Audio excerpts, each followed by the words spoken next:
When you think of the word burden, what's the first thing that comes to mind? I asked this question recently and almost everyone gave me the same response. Something heavy, something hard. And honestly, I get it. Life feels that way sometimes. But as I was studying the book of Numbers this week, I started to notice something that I hadn't noticed before. Maybe the things that we consider burdens aren't exactly what we think they are.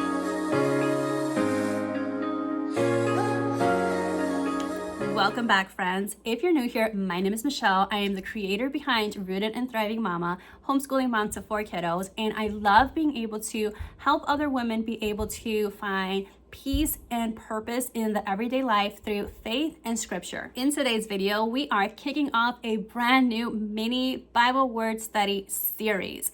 And we are starting off with a word that I think we all wrestle with at some point or another in our lives, and that is the word burden. Now, before we jump into our study, I just want to put a full disclosure out there.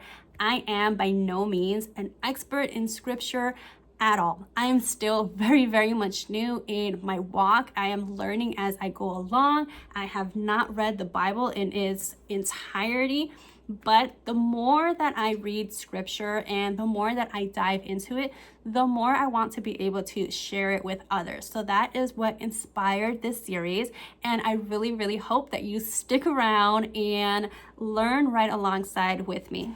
So I am reading through the book of Numbers. If you're not familiar with the book of Numbers, this is the 4th book in the Bible. And at this point, God has already delivered his people out of Egypt, and they are currently walking in the wilderness on their way to the promised land. This is where God is teaching them how to live as his people. He is starting to organize them, and he's starting to assign each of the tribes their own role. It's in that setting where we come across this verse in chapter 4, where God starts to assign each of the people their burden. So in verse 19, it says, Aaron and his sons shall go in and appoint them each to his task and to his burden.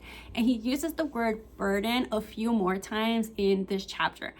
Now, as soon as I heard that, I circled the word burden because this is where God is trying to assign them their role. And in my mind, when I heard burden, I instantly thought of something negative. So I thought to myself, why would God use that word? Why would he use such a heavy and just a negative undertone to it to describe the role that he's giving them? And that made me ask the same question over on Instagram and over on Facebook too. I put a little poll and I put a little question box and I asked, what's the first thing that you think of when you hear the word burden? And most of the people said the same thing. They said heavy, they said something stressful, something negative. Someone else said, when I hear or see the word burden, I think of failure. I failed at something, so now that something becomes a burden. And it was a common theme. Many of us do think of the word burden as something negative. So that is why I decided to do a little word study, a little deep dive, and see what that word actually means. And that word burden is used in other parts in the Bible too. Prophets often start off by saying the burden of the word of the Lord. The book of Malachi literally starts off with that verse right at the beginning. And that again had me questioning, why would God start off with such a heavy negative word to get his message across? So here's what I found. The Hebrew word for burden is the word masa, and it means load, lifting, or carrying, but it also means responsibility or duty, something you've been entrusted to bear. So when your translation says burden, it's not just describing the physical weight of what they carried, but the spiritual responsibility behind it too. Each Levite was literally carrying holy things, and that came with both honor and weight. It was sacred work, not glamorous, but essential and deeply meaningful. If I'm looking down a lot, it's because I'm looking at my notes here. So biblically speaking, burden was not essentially a bad term to begin with. Burden was something entrusted to someone by God himself. It was something meaningful to carry. It held a purpose. So here in chapter 4, the Levites are literally carrying God's presence on their shoulders. That's their burden, the weight of God's presence. So with the prophets, burden wasn't necessarily carrying those heavy, sacred, physical objects. In their case, it was about carrying a sacred message. They were carrying his words, his warnings, his promises. So for the prophets, they didn't just deliver God's words, they were carrying his heart. That's part of the holy burden, feeling that weight of compassion, of justice, of sorrow that God feels. And in our lives, the things that we call burdens are often the very things through which God is teaching us to depend fully on him. A burden in his hand becomes a calling. And it's when we try to carry that load alone, when it becomes what we consider a burden and when it starts to feel like it's crushing us. So why is it that we see burden as something so negative? It's because when we think of that word burden, we see it as something that takes our strength away as opposed to something that's growing our strength. It's something that we think we have to carry alone as opposed of carrying it right along with God. So over time, our culture has shifted the idea of the meaning behind responsibility. Today, burden usually implies exhaustion, I'm carrying too much, isolation, I'm all alone in this, or resentment or guilt. They're a burden to me, I'm a burden to others. And all of that is because we've come to see burdens as something that we have to survive, not necessarily something that shapes us. But biblically, burden is something sacred, something for us that we are again entrusted to hold and to carry right along with God.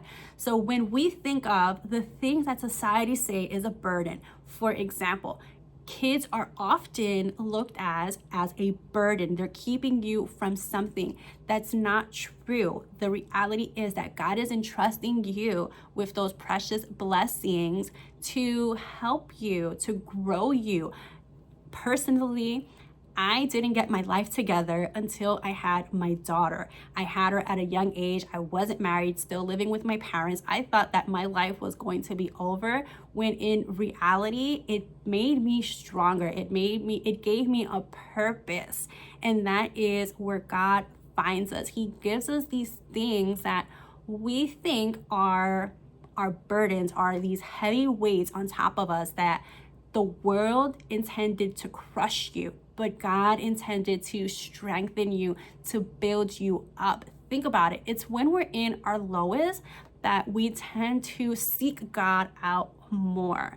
So when Jesus came into the picture, he completely redefined what it means to carry something heavy. In Matthew 11:28-30, it says, "Come to me, all you who are weary and burdened, and I will give you rest.